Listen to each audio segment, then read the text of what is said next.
예, 금요일 묵상의 시간입니다. 사랑도 하나님 백성답게 하자. 사랑도 하나님 백성답게 하자. 자, 이런 제목으로 이번 주간 마지막 묵상 나누겠습니다.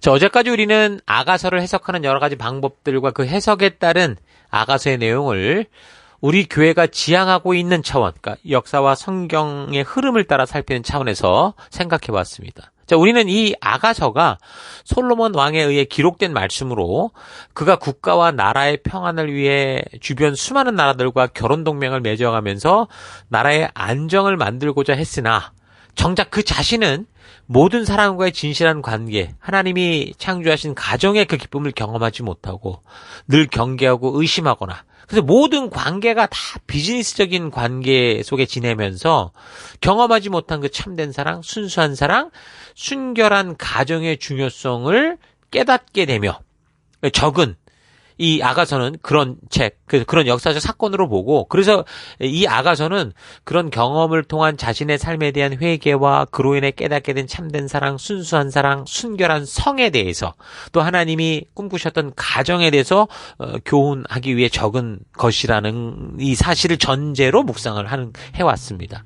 자, 그래서 우리는 이 아가서를 통해 우리도 처음 예수님으로 말미암아 그 하나님과의 그 뜨거운 사랑을 만날 때 그때 정말 믿음에 순수했고 정말 일평생을 그렇게 나를 구원하신 하나님과 함께하는 열방의 제사장이요 거룩한 나라 백성답게 살 것을 결단하기까지의 그 순전하고 순수한 하나님과의 첫사랑을 잊지 말아야 된다라는 걸 우리가 배울 수 있었고 그런 참 그 누구도 막을 수 없었던 귀한 사랑을 경험했어도 내 삶에서 그 하나님이 가장 우선순위가 되던 그런 삶의 태도가 점점 게을러지기 시작할 수 있고 그래서 내가 원하고 바라는 것을 살기에 분주하다 보니 하나님과의 귀한 사랑으로부터 소원해지고 멀어질 수도 있다. 뭐 그게 꼭 물론 나쁘죠. 근데 그래 꼭 나쁘다고만 할 게 아니라 우리는 그럴 수 있는 존재다라는 이걸 우리가 또 생각할 수 있었어요. 아가서를 통해서 그런 교훈을. 그리고 그런 나의 모습이 발견될 때 어떻게 하라고 그랬던 거예요. 하나님과의 관계가 다시 온전하게 회복될 수 있는 방법은 성실하게 그 하나님이 부르신 그 사랑으로 되돌아가는 거다. 그래서 그 우리의 삶의 모든 우선순위의 가장 우선순위는 바로 하나님과의 동행의 길이다. 말씀의 가치의 길이다. 그 길로 돌아간다면 이런 위기가 오히려 회복의 그런 디딤돌이 될 수 있다. 이런 교훈을 배울 수 있다고 그랬죠. 그래서 하나님과의 약속으로 돌아온다는 건 결국 뭐냐면 시내산에서 맺은 언약이에요. 주신 말씀, 그 법도와 규례와 명령에 담긴 하나님의 그 뜻, 하나님의 의도대로 살아가는 거. 그게 삶의 가장 우선순위가 되고 삶의 최고 가치가 돼서 우리가 보냄을 받은 어두운 땅을 살아갈 때 참된 하나님 나라 백성으로서의 빛을 발하고 하나님 나라 백성답게 살아가는 거. 그게 하나님과의 약속으로 돌아오는 거예요. 회개란 그냥 괴로워하고 아파하는 게 아니라 바로 그 약속으로 돌아와서 빛된 모습으로 살아가는 게 회개입니다. 단지 약속에만 머물러서 정치꾼들처럼 그저 좋은 공약만 남발하면 입만 떠들어대면서 사실상 삶에서 순종하지도 않고 행하지도 않으면서 말로만 믿습니다. 이렇게 떠드는 게 아니고 진실로 하나님의 말씀이 그 인도하고 이끄시는 가치를 따라 삶의 이 하나님의 말씀이 삶의 유일한 기준이 되기 위해서 내가 어느 땅에 보냄을 받든 그곳에서 그 말씀의 가치를 따라 순종하는 삶을 사는 게 바로 하나님의 약속으로 돌아오는 거고 하나님 나라 백성답게 사는 거라는 거죠. 그래서 여러분들이 살아가는 삶의 또 곳곳에서 그게 뭐 학생이었던 직장인이었던 뭐 가정이었던 어디든 간에 이 가치를 실천해가는 삶을 살아내는 것이 오늘 우리의 부르심을 따라가는 길이라는 겁니다. 하나님께서는 이 약속을 이루어 주셨잖아요. 새 언약의 성취자 되시는 예수님이 이 땅에 보내셨고 그래서 구약의 율법과 선지자를 통해 약속하셨던 그 언약하셨던 그 새 언약을 성취하셨어요. 그리고 성령 하나님을 우리에게 보내심으로 어떻게 했어요? 성도를 끝까지 책임지는 결국 말씀의 길에서 떠나지 않는 진리의 성령으로 우리를 이끌어 주시잖아요. 그런 하나님의 모든 진심, 모든 것을 우리에게 하나님은 보여주신 거예요. 그래서 하나님은 우리에게 약속하시고 말씀하시면 그 말씀대로 행하는 순수한 사랑의 주인공이시지 말은 이렇게 하라고 해놓고 행동은 전혀 안 하는 그런 이중적인 신이 아닙니다. 기분 나쁘면 안 하고 기분 좋으면 하는 그런 신이 아니라고요. 한 사람의 지극정성을 보고 행하고 안 하고 이런 하나님이 아니라고요. 그래서 우리가 이 아가서를 통해 그런 하나님의 순수한 마음을, 변치 않는 마음을 잘 분별해야 됩니다. 하나님은 사람을 향해 어떤 다른 숨은 계획을 가지고 있는 분이 아니에요. 하나님께서 우리를 창조하실 때부터 단순히 순수한 사랑, 하나님과 동행하는 거룩한 나라를 생각하셨을 뿐이죠. 그러니까 말씀하신 대로 그래서 행하셨고, 말씀하신 대로 행하시는 하나님이십니다. 어떤 다른 목적이 개입되지 않아요. 우리도 모르는 어떤 다른 숨겨진 이 아젠다를 두고 우리를 이렇게 조종하는 분이 아니라고요. 그래서 하나님의 진심을 의심하지 않는, 이런 진심을 의심하지 않는 진정한 사랑, 진실한 관계를 원하시죠. 하나님은 그렇게 하셨어요. 모든 일을 할 때마다 선지자를 통해 미리 다 말씀하셨고, 직접 말씀하셨고, 사도를 통해 다 말씀하셨고, 다 말씀하셨어요. 그러고 행하시는 하나님이시라니까요. 근데 우리는 하나님께서 사람을 사랑하시는 그런 순수한 사랑에 대해 잘 상상을 못하는 거죠. 왜 그렇습니까? 이미 종교화돼서 그래요. 종교적인 법들을 잘 지키면 축복받고, 그렇지 않으면 저주받는다는 이런 우리의 이 옛사람의 착각들을 벗어나지 못하고 교회 안에 들어와 있으니 너무 경직돼 버렸어요. 그러니까 하나님은 그렇게 우리에게 오시지 않았는데 우리는 그렇게 하나님을 대하니까, 그러니까 자꾸 하나님 눈치 보면서도 어떻게 해서든 하나님을 이용하려고 하는 그런 식의 신앙 패턴이 되는 거죠. 그러니 하나님 우리에게 정말 주셨던 진정한 이 자유의지와 그 우리를 위해 준비하신 이 진정한 기쁨을 누리지 못하고 이 축복이 오히려, 그러니까 율법이라는 건 축복인데 이 축복의 율법이 오히려 종교의 굴레가 되고 말았던 겁니다. 예수님 당시 바리새인들이 그렇게 된 거 아닙니까? 그 구원의 기쁨을 그 바벨론으로부터 이겼던 그 탈출할 수 있었던 그 구원의 기쁨을, 그 하나님 말씀의 중요성을 깨닫고 그 율법을 성실하게 지키려고 하다 어느 순간인가 그 율법을 주셨던 하나님의 의도를 잊어버리잖아요. 그 순수한 사랑이 빠져버리는 이 종교의 굴레에 빠져서 결국 주님과 동행하는 믿음의 삶에서 기쁨을 잃어버렸죠. 그러니 종교화됐죠. 그러니 하나님이 보내시는 그 메시아도 구분 못하고 자기들이 죽이는 이런 일들이 생기잖아요. 경직된 종교적 족쇄가 되어버렸던 거죠. 자, 그래서 이런 일들이 말씀과 역사를 통해 하나님의 진심을 모르고 교회당을 부지런히 다니면서 익숙한 종교 생활에 젖어 있는 이 교인들에게 좀 얼마나 많이 나타나고 있는지 모른다. 이걸 우리 잘 기억해야 돼요. 우리 교회도 지금 예를 들면 이런 거죠. 하나님의 진심을, 이런 의도를 바르게 알기 위해서 교회가 강단에서부터 결단을 하고 이제 이런 역사의 순서를 따라 성경만 얘기하는 식으로 우리가 길을 잡았어요. 그리고 그렇게만 하는 걸로 중요한 게 아니라 성도들 또한 그 길을 걸어가야 되고 우리가 말씀유학 결단이라는 걸 하죠. 주일날 강단에서는 말씀을 따라 묵상하고 그 의도를 따라 하나님이 이루시는 그 일들을 쭉 찾아가는 그 일들을 했단 말이에요. 너무 소중하고 귀중했던 거죠. 근데 이제 벌써 우리 교회가 창립된 지가 벌써 17년이 되니까 이게 시간이 흘러가면서 오래 있었던 분들은 어느 순간 이런 진실하게 하나님의 마음을 알아가기 위해 시작했던 우리의 이 시작을 자꾸 잊어버리고 이제 어느 순간인가 마치 목사나 교회가 억지로 막 성도들을 어려운 성경 공부에 이게 붙들어 매려고 하고, 그래서 하나님의 진실을 만나고자 하는 자원하는 심령들을 자꾸 잊어버리게 하는 그런 식의 이제 느낌이 된 거죠. 그러니까 다시 말하면 바리새인과 같은 함정에 빠지게 되는 경우도 있습니다. 그러다가 교회의 존재 이유까지 있는 거예요. 이 교회가 왜 다른 교회는 주일날 이렇게 설교 안 하는데 왜 여기는 이래? 이런 식으로 헷갈려 버리는 거예요, 완전히. 우리가 왜 이래야 되는지를 설명하고 그 구원의 기쁨에 우리가 백성들 초대해야 되는데 우리가 휩쓸리는 일들이 생기더라는 거죠. 그러다 보니까 자꾸 다른 다른 교회 흉내내고 그런 하나님이 빠진 그냥 자기들끼리 좋아하는 그런 잔치 흉내내고 편리하게 종교 생활을 하고자 하는 그런 함정에 빠질 수 있는 거예요. 우리도 그럴 수 있다고요. 그래서 여러분, 하나님은 사랑이시죠. 참 사랑이신 하나님의 이 진심을 우리가 잊지 말아야 돼요. 이 진심을 알아야 우리가 신앙의 굴레가 아닌 참된 자유와 기쁨의 길을 걸어갈 수 있는 거예요. 사랑하는 사람이 서로 진심을 알면 어때요? 어떤 상황과 환경이 와도 모든 문제를 풀어낼 수 있어요.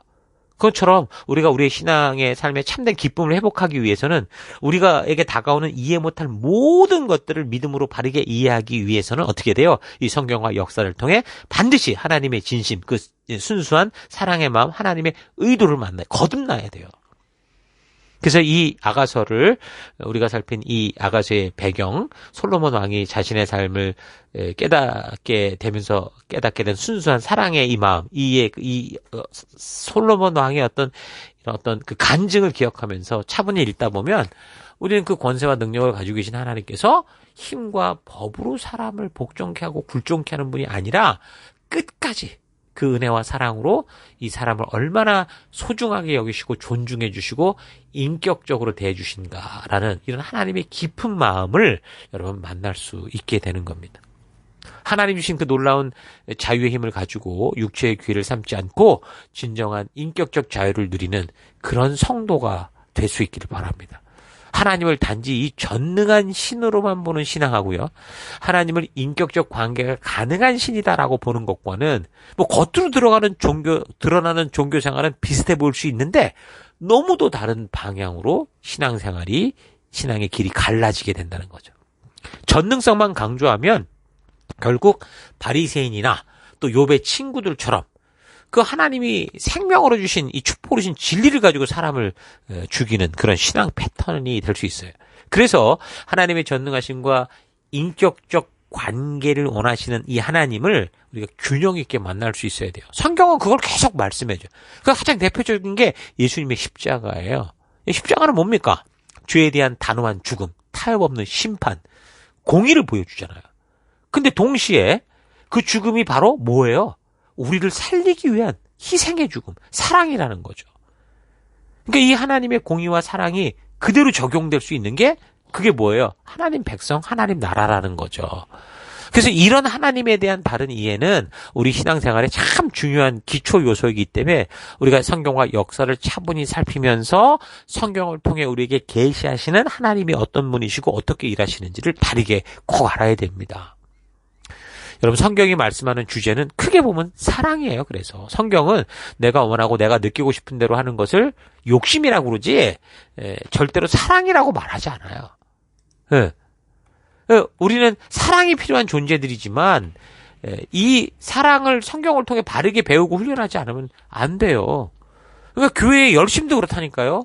성경을 통해 바르게 배우지 않으면 그들의 열심은 종교의 열심이 되고 만다고요. 이 종교적인 열심인 사람이 정말 무섭다니까요. 정말 뜨거워요, 이런 사람들은. 근데 하나님의 뜻대로 가는 사람들은 그 하나님의 그 마음을 아니 오히려 뜨거워 보이지 않을 때도 있거든요. 그래서 성경이 말하는 사랑과 세상이 말하는 사랑, 성경이 말하는 열심과 세상이 말하는 열심, 여기에 대해서 말씀을 통해 잘 분별해야 됩니다. 하나님의 사람을 향한 사랑, 왜 우리를 사랑했는지 그 이유는 우리가 알 수 없어요. 그걸 얘기하지 않아요. 다만 하나님이 세상을 이처럼 사랑하셨다 그 얘기만 하셔요. 그러니까 성경과 역사를 통해 볼 때 분명한 건 하나님께서 우리를 너무도 사랑하셨다라는 건 확실해요. 그래서 당신의 아들 예수 그리스도를 십자가에 죽게 하시기까지 그 피로 말미암아 우리를 구원하시기까지 그 창조된 인격들이 하나님의 사랑을 바르게 알고 함께 사랑하는 사람으로 자라가기까지 하나님은 사람을 끝까지 사랑하시고 절대 포기하지 않으시며 그의 자녀들이 온전히 성장기를 원하시는 그런 하나님이신 거죠. 그래서 우리도 그 하나님을 닮은 하나님의 자녀다운 사랑을 해야 돼요. 하나님이 주시는 그 순수한 사랑을 의심하지 말고 하나님의 변치 않은 사랑을 믿음으로 우리의 삶의 현장에서 무슨 기적적인 일들이 벌어지지 않고 삶의 무게를 그대로 다 짊어지고 걸어간다고 해도 그 어둡고 힘겨운 삶의 터, 사명의 터에서 끝까지 하나님 백성답게 하나님의 사랑을 가지고 걸어가는 우리가 되기를 바랍니다. 그런 어두운 땅에서 빛을 들고 살아가는 것이 하나님 백성다운 삶이에요.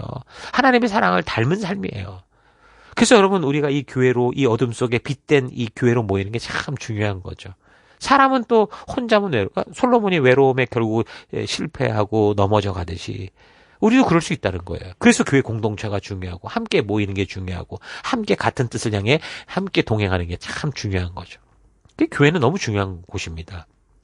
이게 영적인 가정이거든요.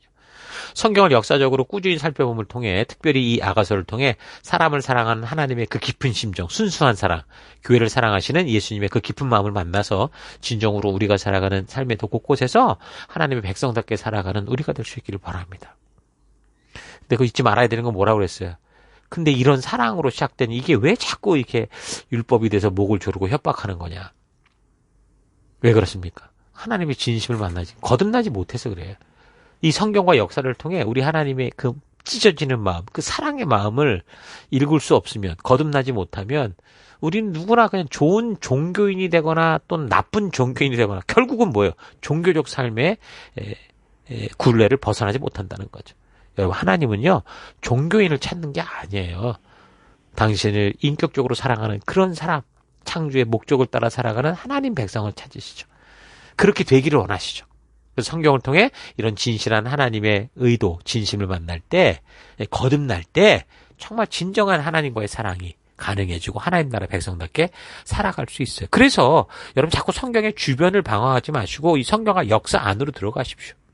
근데 들어가기 전에 이 성경의 큰 지도, 하나님이 이끌어주시는 그 길을 알고 성경의 숲으로 들어가십시오. 우리 교회가 함께 그 일을 이루고 있으니 함께 성실히 나아가십시다. 성경을 열고 그 안으로 들어가서 그 하나님의 진실을 만나지 못하고 남에게 듣는 이야기로만 알고 목사의 의견, 목사의 생각으로만 알면 뭔가 아는 것 같은데도 불구하고 자꾸 오해가 쌓여가요. 의심이 쌓여가요. 이해하지 못하는 일들만 가득 차가요. 그러면 하나님을 사랑한다 하면서도 뭔가 자꾸 이제 오해로 가득 찬 시선을 가지게 되고, 그렇게 하나님의 진심을 보지 못하고 의심하니까 행복 위해 주시는 말씀이 이게 힘이 되는 게 아니라 짐이 되는 거죠. 여러분, 하나님의 말씀은 우리의 힘이지 짐이 아닙니다. 자, 그래서 이 야가서를 통해 우리가 예수님의 사랑을 만나 감격과 기쁨 속에 정말 순수하게 하나님의 진심을 믿고 사랑하고, 그래서 이 세상에 절대 휩쓸리지 않고 살아가겠노라고 결단했던 그 첫사랑의 이 시절을 우리가 기억하면서 우리 삶 속에서 진정으로 순수한 사랑과 하나님과 사람 앞에서 거룩한 순결을 지켜가는 우리가 되기를 바랍니다. 하나님이 주신 참 사랑, 순수한 사랑, 예수님을 나를 위해 이 땅에 보내시기까지 우리를 사랑하신 그 하나님의 그 진심을 만나는 우리가 될 수 있기를 바랍니다.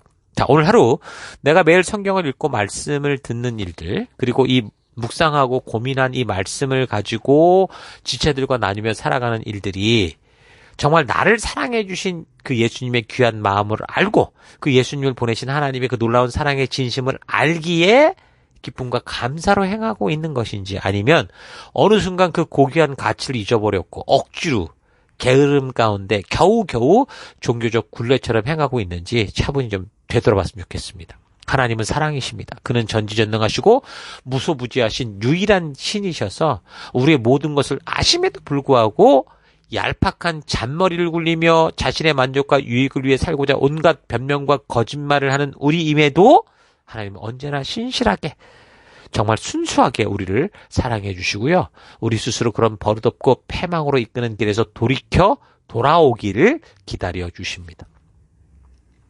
아버지가 주는 유산을 아버지가 살아계심에도 불구하고 달라고 챙겨 떠났던 그 둘째 아들 얘기하죠. 방탕하는 이 아들을 향한 아버지의 마음이 어땠을까요? 분노가 아니었어요. 언제나 항상 그 아들이 떠난 문 앞에서 그를 기다리며 그가 돌이켜 오기를 기도하는 것이었죠.